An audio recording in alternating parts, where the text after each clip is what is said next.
we need to find here the general indefinite integral. Why it is indefinite? Because limits are not defined here. So we just need to integrate it after resolving it. So we have just made an equation like this.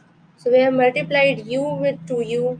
This becomes 2u square plus u into 1, that makes u, plus 4 into 2u makes 8u, and again 4 into 1 makes 4.